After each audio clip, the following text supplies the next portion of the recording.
El viento barría las llanuras del oeste como si quisiera borrar todo rastro de vida.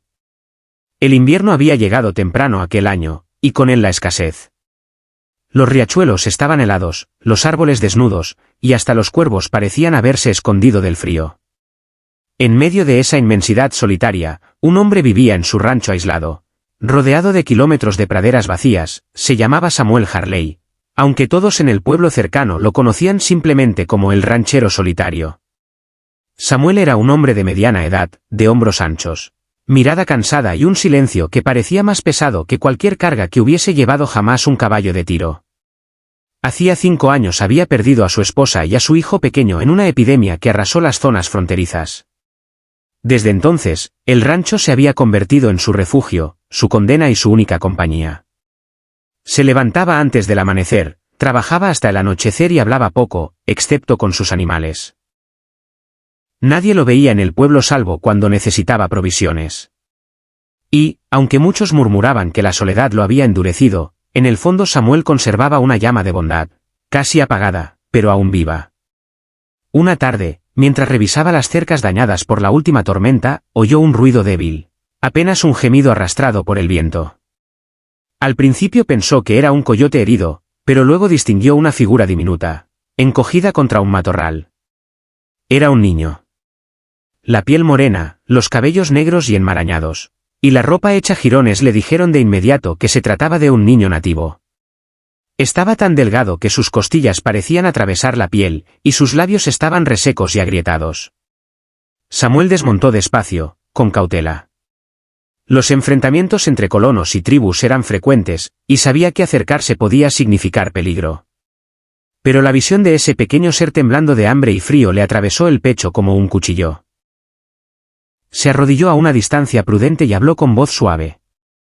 «Tranquilo, muchacho. No te haré daño». El niño lo miró con ojos grandes y asustados, incapaz de moverse. Samuel, sin dejar de observarlo, sacó de su alforja un pedazo de pan duro y lo colocó sobre una piedra, retrocediendo después. El niño dudó un momento, olfateó como un animal desconfiado, y finalmente, vencido por el hambre, se lanzó sobre el alimento y lo devoró con una ansiedad que hizo que al ranchero se le humedecieran los ojos.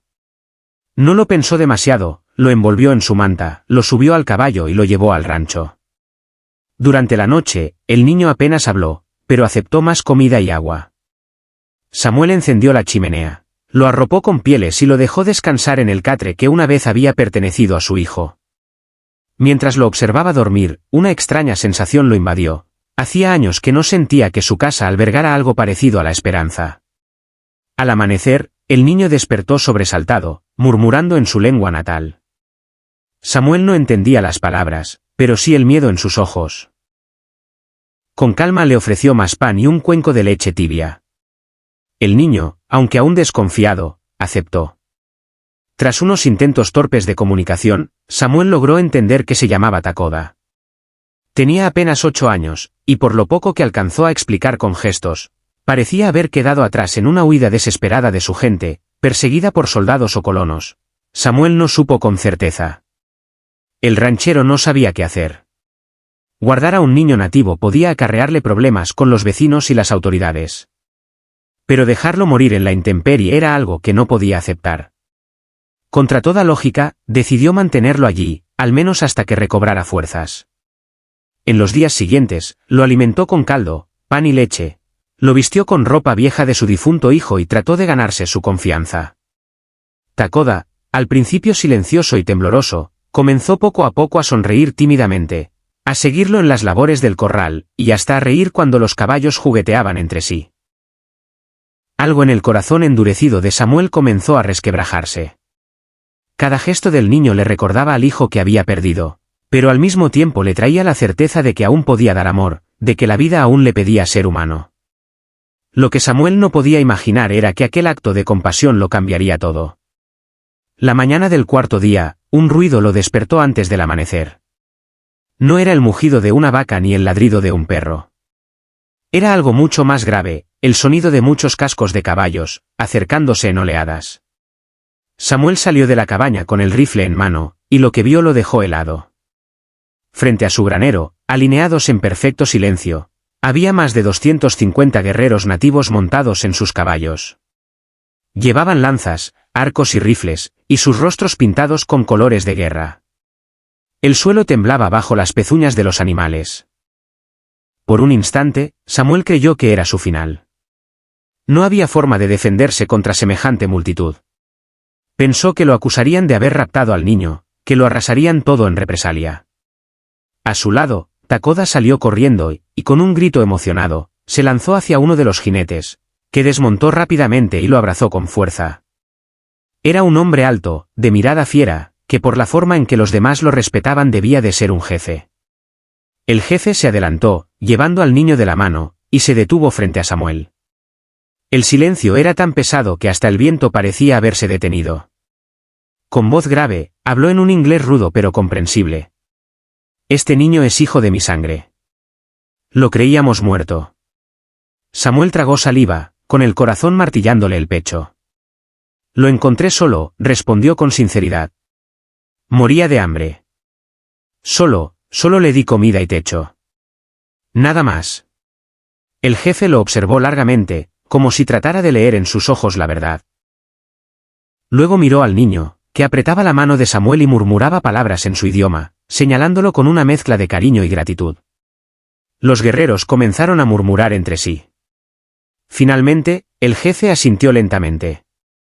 Podías haberlo dejado morir, dijo. Podías haberlo entregado a los soldados. Pero no lo hiciste.